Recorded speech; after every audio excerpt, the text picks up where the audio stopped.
সকাল থেকেই দেশের বিভিন্ন স্থানে ঘন কুয়াশা, কমেছে তাপমাত্রাও। এ নিয়ে বিস্তারিত জানাতে এই মুহূর্তে রাজধানীর আগারগাঁও আবহাওয়া অফিস থেকে যোগ দিচ্ছেন আমাদের সহকর্মী খালেদ রায়হান। রায়হান, ঘন কুয়াশার সাথে তো মৃদু বাতাসও রয়েছে এবং চুয়াডাঙ্গায় আজকে সর্বনিম্ন তাপমাত্রা। আবহাওয়া অফিস থেকে কি জানানো হয়েছে, আর সামনে কি কোনো শৈত্যপ্রবাহের শঙ্কা রয়েছে কিনা?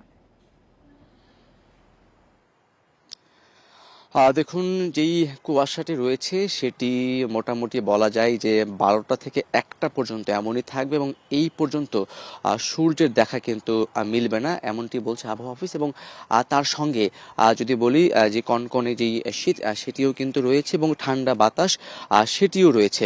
আবহাওয়া অফিস যেটি বলছে আগামী 2 থেকে 3 দিন একই রকমভাবে কুয়াশা থাকবে, তবে 16 তারিখ থেকে এই কুয়াশার পরিমাণ আরও বাড়বে এবং যেটি বলছেন যে 16 তারিখ থেকে অন্তত আরও 2 থেকে 3 দিন 18 থেকে 19 তারিখ পর্যন্ত কুয়াশা কিন্তু থাকবে। তারপরে 19 তারিখের পর থেকে কুয়াশা কিছুটা কমতে পারে। কুয়াশা যখন কিছুটা কমবে তখন সূর্যের দেখা সকাল সকালই মিলবে, কিন্তু তখন তাপমাত্রা কিছুটা বাড়তে পারে। তবে আজকে যে তাপমাত্রা রয়েছে সারা দেশে সেটি কিন্তু ক্রমান্বয়ে আগামী 6 থেকে 7 দিন এটি কিন্তু কমতে থাকবে এবং এখনও শৈত্যপ্রবাহের কথা যদি বলি 10 ডিগ্রি সেলসিয়াসের নিচে নামলে যেটি শৈত্যপ্রবাহ হয় সেটি এখন পর্যন্ত হয়নি। তবে আবহাওয়া যেটি বলছে যে খুব শিগগিরই এই শৈত্যপ্রবাহ কিন্তু বইবে এবং দীর্ঘমেয়াদী যে পূর্বাভাস সেখানে কিন্তু স্পষ্ট করেই বলা হয়েছে যে এ বছর মানে এই মাস যে 18 দিন রয়েছে তার মধ্যে একাধিক তীব্র শৈত্যপ্রবাহ বয়ে যেতে পারে। তবে সেক্ষেত্রে উত্তরবঙ্গের দিকেই কিন্তু এটি বয়ে যাওয়ার সম্ভাবনা বেশি রয়েছে।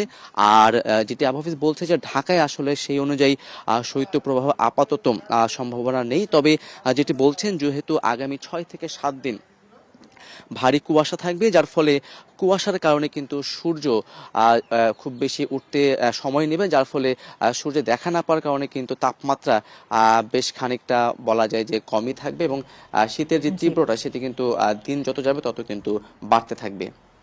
শীত পরিস্থিতির সবশেষ তথ্য নিয়ে আবহাওয়া অফিস থেকে জানাচ্ছিলেন সহকর্মী খালেদ রায়হান।